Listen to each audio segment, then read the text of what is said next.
Orientation day है, 8 बजे मुझे पहुंच होना चाहिए था और अभी भी मैं रास्ते में हूँ और 8 बज गए हैं, पूरे 8 बज गए हैं। लेकिन मैंने ये 15 मिनट का रास्ता लिटरली 7 मिनट में गुजारा है। And the hustle is now कि मुझे पार्किंग नहीं मिलेगी and I have to park at a good place ताकि गिरनी है गाड़ी तपती ना हो मिले मुझे वापसी में। एनीवेज सी यू देन, देखते हैं आज का दिन क्या आज कैसे गुजरता है। बाय।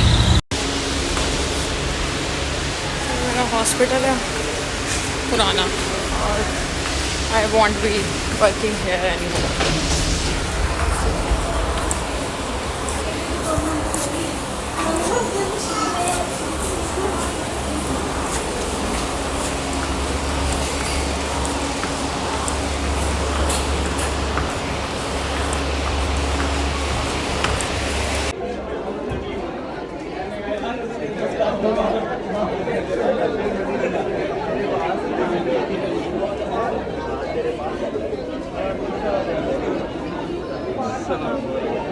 डॉक्टर ये पूरा हॉस्पिटल 5 दिन बाद सारा आपके हवाले हो जाए, गाने और जॉब चले जाने टोटली डिपेंडेंट ऑन यू। हमने घरों में होना आपको पता, आपने हमारे साथ देख चुके हैं हमारी दौड़ कैसे लगी होती है। हमने तो आपके साथ बहुत अटैच होना ही नहीं, हमने तो बाकी क्लासेस के साथ होना है। आपके साथ पीजी तो होंगे ज़्यादातर ये लोग, वो भी अमूमन ज़ाहिर है हर वक्त तो उन्होंने नहीं बैठना, उनकी रोटेशन ड्यूटी। आपकी ड्यूटी है रेजिडेंशियल ड्यूटी, ठीक है बेटा। सबसे इम्पोर्टेंट चीज़ जो आपको 5 साल पढ़ाई एक तरफ रहेगी, अब जो पहले नंबर पर मैंने आपको कहा प्रोफेशनलिज्म, प्रोफेशनलिज्म क्या होता है वो अब आपको सबसे इम्पोर्टेंट ऑनेस्टी। ऑनेस्टी नंबर 1 की चीज़ मेरी जॉब की, आप टाइम पर आए हैं टाइम पर जाएँ। आपको बायोमेट्रिक जो लगाई हुई ये गलत चीज़ है, ऐसे नहीं होना चाहिए। ये इंसानों में ऐसा थोड़ी होना चाहिए कि आप अंगूठे लगाओ, लेकिन हमारे पास इधर करना पड़ता। अब जो रूटीन में आपने इन आउट करना, उस दरमियान के पीरियड में अगर आप गायब हो जाते हैं फर्ज करें, तो डिसऑनेस्टी आपने की, किसके साथ की? आपने अल्लाह के साथ की। कोई और दुनिया की देखने वाली है ही। मैंने कहा भागना है भाई। अपना जो कोर्स लिया था ना, एक चीज आपने देखनी है, अगर आपका कोई फर्स्ट डिग्री रिलेटिव हो हॉस्पिटल में तो कभी आप उसको छोड़ के जा सकते हो। अगर आप एज ए डॉक्टर नहीं उसको एज ए सिर्फ आप उसके अटेंडेंट बैठे हैं, आप कभी नहीं छोड़ेंगे। तो आपने ये नहीं करना बेटा, ठीक है। ये स्टार्ट से काम होता है, जब आप स्टार्ट से करेंगे ना फिर वो आदत पुख्ता हो जाती है। सर्वे करने के लिए आते हैं, इंस्पेक्शंस के लिए आते हैं, देखा। और एक चीज़ वो बैठ जाते हैं और कहते हैं रैंडमली कोई 15-20 के करीब फाइल्स मंगवा लेते हैं वार्ड से, और वो फिर देखते हैं कि आपकी डॉक्यूमेंटेशन पूरी है। डॉक्यूमेंटेशन में MRI's मेडिकल रिकॉर्ड नंबर वो यूनिक है एक पेशेंट का, वो किसी के साथ एक्सचेंज नहीं हो सकता। हमारे मुल्क में डेट ऑफ बर्थ के इश्यूज हैं, क्योंकि अक्सर लोग जो हमारे पास आते हैं उनको अपनी डेट ऑफ बर्थ नहीं पता होती, एज की भी वेरिएबिलिटी है। तो full name and MR number, ये दो आपके हर जो प्रोग्रेस नोट्स हैं, डेली प्रोग्रेस नोट्स हैं, उन पे भी लिखे होने चाहिए। जो ड्रग चार्ट है उसके ऊपर जितनी ऊपर इंफॉर्मेशन चाहिए वो आपने लिखनी है। उसमें नेम होता है, MR नंबर है, एज होती है, जेंडर होता है और एलर्जीज, कि उससे पूछते कि आपकी कोई एलर्जीज हैं कि नहीं है। वो एलर्जीज रेड में लिखते नहीं आप लोगों, क्योंकि जो ड्रग्स होती हैं आप नीचे लिखोगे, ऐसी कोई ड्रग नहीं लिखी होनी चाहिए तो with the patient is allergic. Somebody comes on next shift कोई मेडिसिन लिख देता है, बाद में पता लगता है पेशेंट इज एलर्जिक। तो द फर्स्ट डे जिसने उसकी क्लॉकिंग करना है, पेशेंट को हिस्ट्री लेनी है, उसने रेड में एलर्जीज का जिक्र जरूर करना है। और ऊपर फ्रंट पे भी लिखते हैं, ड्रग चार्ट के ऊपर भी लिखते हैं, so that next person who comes who is going to prescribe some medicine he knows के एलर्जीज क्या। क्योंकि अगर पेशेंट ने आइडेंटिफाई एलर्जीज की होती हैं, you give a drug to which patient is allergic and something happens, there is absolutely no defence. अब जो मर्जी आगे कर लें, you can not defend it. ये बड़ी इंपॉर्टेंट चीज़ है डॉक्यूमेंटेशन में। उसके अलावा जो आपने चीज़ लिखनी है, जो भी आपने करना है, every interaction with the patient has to be documented in the notes. और उसमें जो आपने चीज़ें नीचे लिखनी है वो आपने सिग्नेचर करना, नाम लिखना और स्टैंप लगानी है और डेजिग्नेशन लिखना। स्टैंप आ जाएगी तो उस पर आपकी ये सारी चीज़ें लिखी होंगी, तो आपने वो स्टैंप लगा के साइन करता है। जब तक स्टैम्प्स नहीं आती, आपने साइन के नीचे अपना नाम लिखना, डिजिग्नेशन लिखनी है, और ऊपर जहाँ वो एंट्री स्टार्ट करेंगे वहाँ डेट और टाइम लिखना है। तो वो खुद नोट्स नहीं डालते हैं, नोट्स जो डालने होते हैं daily progress for house officers डालते हैं। Always write patient seen by professor Khurram, patient seen by doctor XYZ, जो भी होता है, और फिर उसके प्रोग्रेस नोट्स डालें और नीचे अपने साइन कर दें। उससे ये होगा कि ये जो इंस्ट्रक्शंस दी गई हैं ये उस सीनियर बंदे ने दी हैं। अगर आप वो नहीं लिखोगे तो ये अज्यूम किया जाएगा कि ये सारा कुछ आपने खुद किया, and all responsibility will come on you. चाहे कंसल्टेंट देके गया होगा, लेकिन जब इंक्वायरी होती है उसमें कहते हैं जी कि इस हाउस ऑफिसर ने सब कुछ खुद ही किया। So always write the patient has been seen with. Sometime ये होता है कि वो देखते नहीं है, वो एडवाइस कर देते हैं। ये लिख सकते हो डिस्कस विद प्रोफेसर खुरम या प्रोफेसर फारूक या professor Mansab, he is advice following management. तो वो जो डिस्कशन वाला एलिमेंट है वो भी लिखते हैं कि टेलीफोन पे डिस्कस किया या पर्सनली डिस्कस किया। तो ये आपकी सेफ्टी भी इसमें है और इसमें पेशेंट की भी सेफ्टी इसमें है। So documentation is absolutely important। एक और जो इम्पोर्टेंट चीज़ होती है डेथ सर्टिफिकेट्स की, वो भी हम आपको बाद में दिखाएंगे। डेथ सर्टिफिकेट का बेटा ये मैं आपको बता दूं कि एक हमने बुकलेट्स बनाई हैं डेथ सर्टिफिकेट की, 25 डेथ सर्टिफिकेट्स एक उस बुकलेट में है। वो सीरियल नंबर है और हर जो डेथ सर्टिफिकेट है उसकी 3 कॉपीज होंगी, एक वाइट होती है, नेक्स्ट पिंक होती है और थर्ड येलो होती है, ठीक है। और इसमें आपको कार्बन कॉपी रखने की जरूरत नहीं होती, वो खुद ही ऑटोमेटिकली कॉपी हो जाते हैं। लेकिन कोशिश आप नहीं करनी है 3 के नीचे कोई गत्ता रख लो। ये रिस्पॉन्सिबिलिटी है डेथ सर्टिफिकेट फिल करने की एटलीस्ट पीजीज की, आइडियली रजिस्ट्रार या सीनियर रजिस्ट्रार्स की या एमओस की। लेकिन अक्सर ये देखा गया कि एचओस को वो कहते हैं आप फिल कर दें, लेकिन you fill it in the presence of a senior person. ये एक लीगल डॉक्यूमेंट है और उसकी बेसिस पे बहुत सारी चीज़ें हैं फैमिलीज़ के लिए, लाइक विरासत जो होती है, इनहेरिटेंस के इश्यूज आ जाते हैं, तो वो सारा उस चीज़ पे डिपेंड करता है। लोग बहुत फेक डेथ सर्टिफिकेट्स बनवाते हैं, करने के बाद तो अपनी प्रॉपर्टीज़ अपने नाम करवा लेते हैं। Sir it is a very important legal document. तो वो आपने करना है और उसमें एक एक चीज़ प्रॉपर्ली फिल करनी है। फिर उसमें जो वाइट वाली कॉपी होती है वो फाड़ के दी जाती है पेशेंट्स को, रिलेटिव्स को। सेकंड पिंक कॉपी जो होती है उसको आपने फाड़ना नहीं है किसी तौर पे, वो इस फोल्डर का हिस्सा होगी। तीसरी copy is the yellow one. Yellow फाड़ के आपने जो पेशेंट की फाइल होती है उसमें लगा देनी है, right. White goes to the disease relatives, pink stage in the folder और yellow goes in the patient's medical record. और ये नीचे लिखा हुआ है, आप उसको थोड़ी पढ़ लोगे ना तो ये नीचे लिखा हुआ है। ये हमें इश्यूज आए हैं रिसेंटली डेथ सर्टिफिकेट के, और फिर कोर्ट से भी हमें करना पड़ा। ये बुक है इस तरह की, राइट। इंफॉर्मेशन है जो सारी प्रॉपर्ली फिल होनी चाहिए। कॉज ऑफ डेथ आपने पूछना है अपने सीनियर से, वो लिखना है इसके ऊपर, ठीक है। तीसरी जो चीज़ है, मैं आपको ये करूँगा कि इसकी एक कॉपी, इसकी फोटो कॉपी करके आप लोग, आपका कोई ग्रुप बन गया होगा, ऐसे उसका कोई ग्रुप बन गया, ठीक है, वो बन जाएगा, ग्रुप आपका बन जाएगा। तो ये उसमें आपको डाल देंगे ताकि आप इसको थॉरली देख सकें। करने के बाद it should go back to the reception, ठीक है। बाद में हो जाता है कि इसमें कोई गलती हो जाती है। अभी जैसे परसों की बात है कि एक हमारे पास ये कॉपी वापस आई तो 1 serial number was missing, right.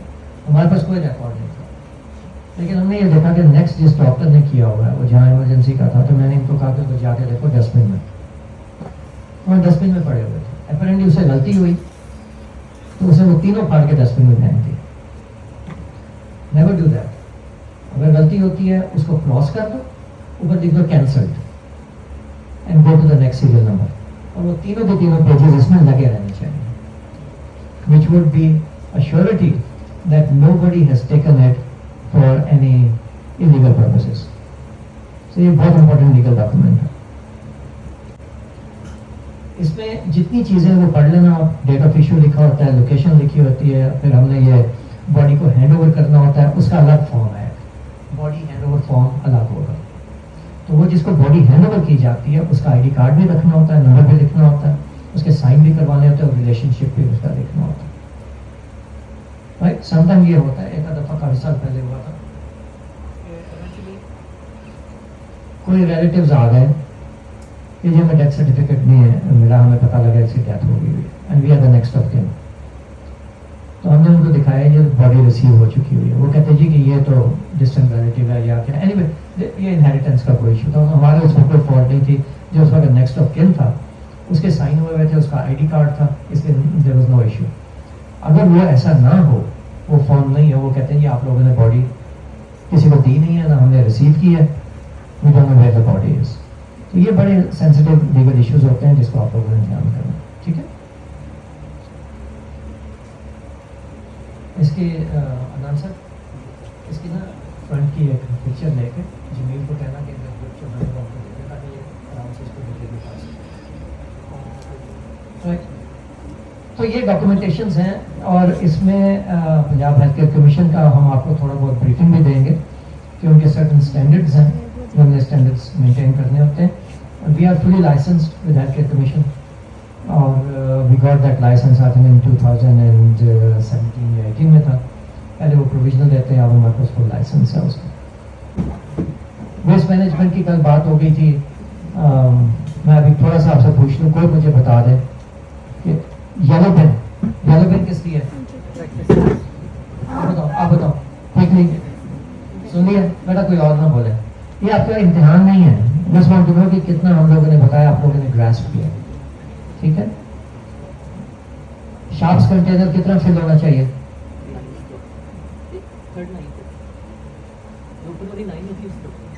कितने किस लेवल पे होती है? थर्ड पे होती है आमतौर पर, उतना लाइन लगी और उससे ऊपर फिल नहीं होना चाहिए। नीडल कैप किस स्टेज पे करेंगे आप बताओ? ग्लासेस, हाँ आपसे आगे। नीडल की रीकैपिंग कब करोगी? आपसे पूछ रहा हूँ, खड़े होकर बता दो। रीकैपिंग ऑफ नीडल कब करोगी आप?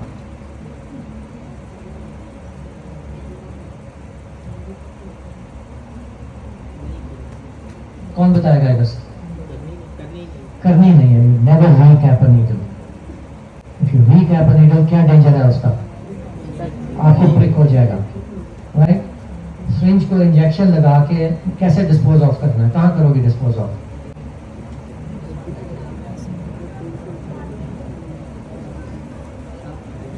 ये क्या है? What is this? Sharps bin, जिसमें क्या इसके अंदर आप उसको डिस्पोज ऑफ करोगे। आमतौर पर जो सिरिंज होती है, नीडल लगी होती है, आप उतारते भी नहीं, वो पूरी पूरी इसके अंदर डाल देते हैं ताकि आपको नीडल स्टिक नहीं। फायर एंड सेफ्टी के आपको हम सब ड्रिल करवाएंगे स्मॉल ग्रुप्स में, पूरा उसको आपको बताएंगे कि डिफरेंट जो है वो कैसे यूज़ करना है। You practically will use it as well. ये एक बहुत इंपॉर्टेंट स्किल है, you all need to know, क्योंकि गॉड फॉरबिड जैसे विजायत साहब भी बता रहे थे, वहाँ जहाँ साहिबाल में इंडस्ट्री में आग लगी है, they didn't have any equipment. यहाँ अल्लाह के फजल से हर जगह पे हर किस्म के ये सिलेंडर्स पड़े हुए हैं। आप जाते हुए देखोगे बकेट्स भी हैं। एक बकेट होती है उल्टी, एक बकेट होती है सीधी। उल्टी बकेट किस लिए होती है? तो उस वक्त उठा के पानी भरा जाए। सीधी बकेट में क्या होता है? सैंड होती है। अनफॉर्चुनेटली हमारे यहाँ लोग उसके अंदर सिगरेट बट्स या दूसरी चीज़ें फेंक जाते हैं, सो अवॉइड दैट। हमने उसके ऊपर प्लास्टिक कोटिंग भी कवर भी करके देख लिया, लेकिन लोग साइड से उतार दिया तो जंक्शन फेंकना शुरू हो जाते हैं। दैट इज़ अनफॉर्चुनेटली हमारी नेशनल ट्रेट है, but it should improve gradually इंशाल्लाह, और वो आप लोगों ने इम्प्रूव करेंगे, right. You don't do it yourself, और जिसको देखो उसको मना कर दो politely. That is the way our society will know how what the norms are and how should we be behaving, not as individuals but in our responsibilities towards society. Resident on God duties लगी हैं आपकी? छुट्टियों में लगी हैं duties along with your seniors.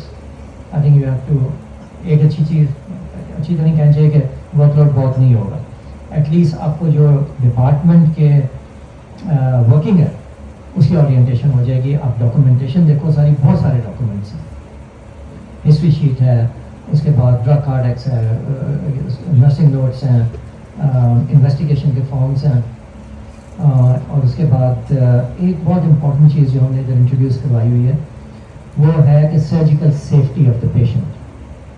हाँ जी, तो आज इंडक्शन था और सिंस जो मेन हॉस्पिटल है उसमें मैंने चूज़ नहीं किया था, तो हमारे लिए आज कुछ नहीं था सिवाय के बोरिंग सा लेक्चर, ये कर लो वो कर लो, सेफ्टी।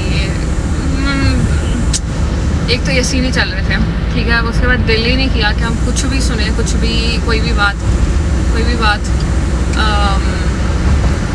पे ध्यान दिया जाए। लाइक इतनी ह्यूमिडिटी, 130+ बच्चे, ठीक है, टीचर साथ में और क्लोज लेक्चर हॉल, ठीक है। और देयर वाज सिर्फ क्या कहते हैं, वॉल माउंटेड फैंस काम कर रहे थे, चल रहे थे। कहाँ उसमें सांस आता है, इतनी शदीद गर्मी है। अभी मैं अपनी तरफ से गाड़ी अच्छी जगह पार्क करके गई थी, शेड लगा के कि वापस में साउंड तो गर्मी ना मिले और गाड़ी सड़ ना रही हो, लेकिन स्टिल वही बुरा हाल है। और अभी तक मेरी गाड़ी को ठंडी नहीं हुई एसी में चलाने के बावजूद। सो बहुत गर्मी है भाई, बहुत गर्मी है। स्टार्ट ही ऐसा हुआ है, लेट्स सी आगे क्या होता है। अच्छा, तो मैं टाइम से पहुंच तो गई थी, ऑलमोस्ट 8:05 पे मैं हॉस्पिटल के अंदर थी और जल्दी जाने की इतनी कोई खास ज़रूरत नहीं थी। मुझे लगा था कि पता नहीं लेट हो गई तो क्या ही हो जाएगा, क्योंकि anxiety, even though I'm very familiar to that place, but the anxiety of starting something new was hitting very bad. Anyways, time से पहुंच गई, दोस्तों से मिली, सब पहुंचे हुए थे ऑलमोस्ट देयर। कुछ लोगों से बहुत अरसे बाद मुलाकात हुई, उनसे मिली, हंसी मजाक के वो थोड़ी सी गॉसिपिंग, दुख सुख वगैरह। एंड देन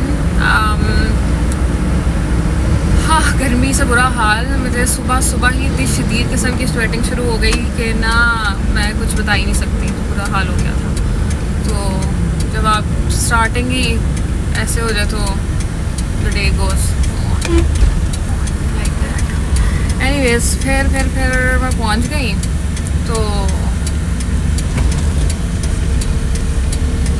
और उसके बाद उन्होंने ऑडिटोरियम में बुला लिया। उन्होंने कहा अटेंडेंस आप करें, और अटेंडेंस के बाद we were asked to do,